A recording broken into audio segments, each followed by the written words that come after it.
రాజకీయంగా అవకాశం వచ్చినప్పుడు సద్వినియోగం చేసుకోవాలి.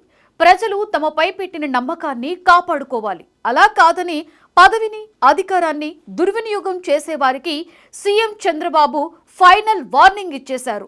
తాజాగా జరిగిన కేబినెట్ భేటీలో మంత్రులకు క్లాస్ పీకారు సీఎం.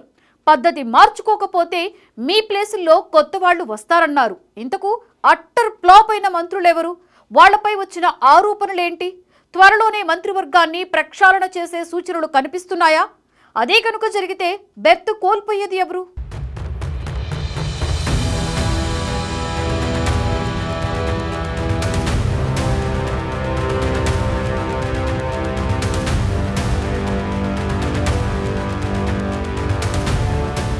తాజాగా గిరిజన మంత్రివర్గ సమావేశంలో సీఎం చంద్రబాబు మంత్రుల పనితీరుపై ఆగ్రహం వ్యక్తం చేశారు. ఇక రోజులు లెక్క పెట్టుకోవాల్సిందేనని తీవ్ర హెచ్చరికలు జారీ చేశారు.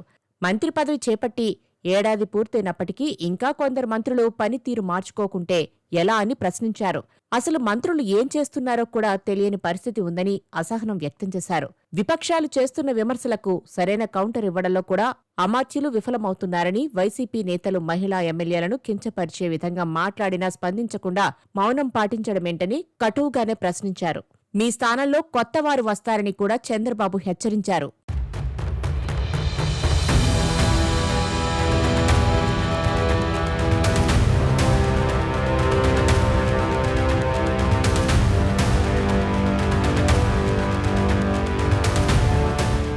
వయసు రీత్యా చంద్రబాబు 7.5 పదులలో ఉన్నా ఆయన ఈ రోజుకీ డైనమిక్గా కనిపిస్తారు.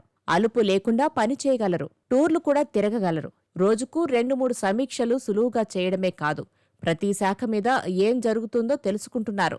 అయితే ఈ క్రమంలో ఆయా శాఖల్లో లోపాలను గుర్తించారట సీఎం. అంతేకాదు, చాలా మంది మంత్రులు తమ విధులను సరిగా నిర్వర్తించడం లేదట. అసలు విపక్ష వైసీపీకి కౌంటర్ కూడా ఇవ్వని వారిపై సీఎం ఆగ్రహంగా ఉన్నట్లు కనిపిస్తోంది. ఈ క్రమంలోనే మంత్రులకు క్లాస్ పీకారు సీఎం. గతంలో రాజకీయం చేయాలంటే సబ్జెక్టు ఉంటే సరిపోయేదని, కానీ వైసీపీతో అలా కాదని బాబు వ్యాఖ్యానించారని చెబుతున్నారు. కౌంటర్లు ఎప్పటికప్పుడు ఇవ్వాల్సి ఉండగా చాలా మంది మంత్రులు వెనకపడుతున్నారని బాబు అన్నట్లుగా తెలుస్తోంది. అసలు మంత్రులు ఏం చేస్తున్నారో కూడా తనకు అర్థం కావడం లేదని బాబు అన్నారట. ఒకవైపు ప్రభుత్వం చేస్తున్న మంచి పనులను జనంలో పెట్టి చెప్పడంలోనూ చాలా మంది ఫెయిల్ అవుతున్నారని బాబు ఆగ్రహం వ్యక్తం చేశారట. చేతిలో కీలకమైన శాఖలు ఉన్నా వాటి మీద పట్టు పెంచుకోకుండా, సమీక్షలు సైతం నిర్వహించకుండా చాలా మంది మంత్రులు సొంత పనులు చక్కబెట్టుకునే పనిలో బిజీగా ఉన్నట్లు చంద్రబాబు గుర్తించారట.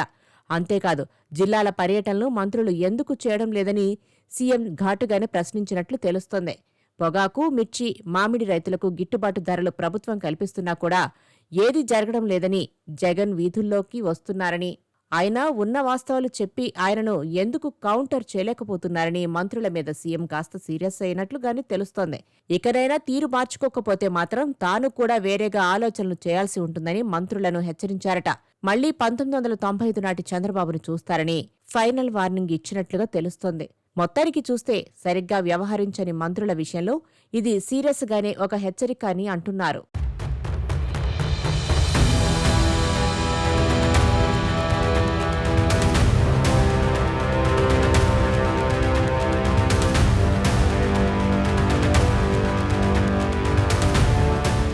కూటమి ప్రభుత్వం 2024 ఎన్నికల్లో సూపర్ 6 వాగ్దానాలతో గెలిచింది.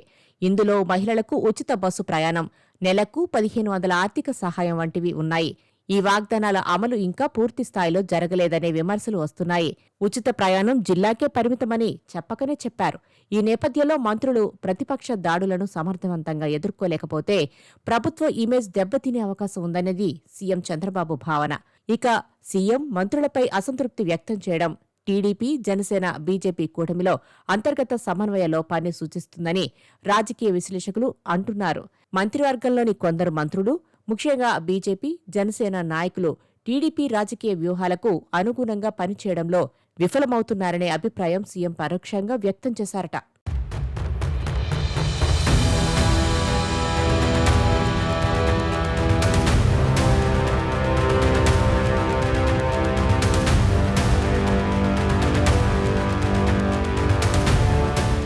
రాజకీయంగానే కాక విధి నిర్వహణలోనూ కొంతమంది మంత్రుల తీరుపై విమర్శలు వస్తున్నాయి. ఇటీవల కొందరు మంత్రులు ఇసుక దందా చేస్తున్నారని, దోపిడీకి తెరలేపారని ఆరోపణలు వస్తున్న సంగతి చూస్తూనే ఉన్నాం. ఇలాంటి వ్యవహారాలతో పాటు పలువురు తమ శాఖల విషయంలోనూ అంత చురుగ్గా ఉండటం లేదు. చాలా ఫైల్స్ పెండింగ్లో ఉండిపోతున్నాయి. చంద్రబాబు ఆలోచనల్ని అర్థం చేసుకుని దానికి తగ్గట్లుగా తమ పనితీరును మార్చుకుంటే తప్ప క్యాబినెట్లోని చాలా మందికి పదవులు గ్యారంటీ ఉండదని ఈసారి గట్టి సంకేతాలే వస్తున్నాయి. చంద్రబాబు తాజా వార్నింగ్ చూస్తుంటే త్వరలోనే మంత్రివర్గాన్ని ప్రక్షాళన చేయబోతున్నారన్న సంకేతాలు కనిపిస్తున్నాయని అంటున్నారు. గ్రాఫ్ పెంచుకోని వారిని పక్కన పెట్టి కొత్త వారికి ఛాన్స్ ఇస్తారని అంటున్నారు. దాంతో ఈసారి క్యాబినెట్ సమావేశం చాలా మంది మంత్రులలో టెన్షన్ పెంచినట్లు కనిపిస్తోంది.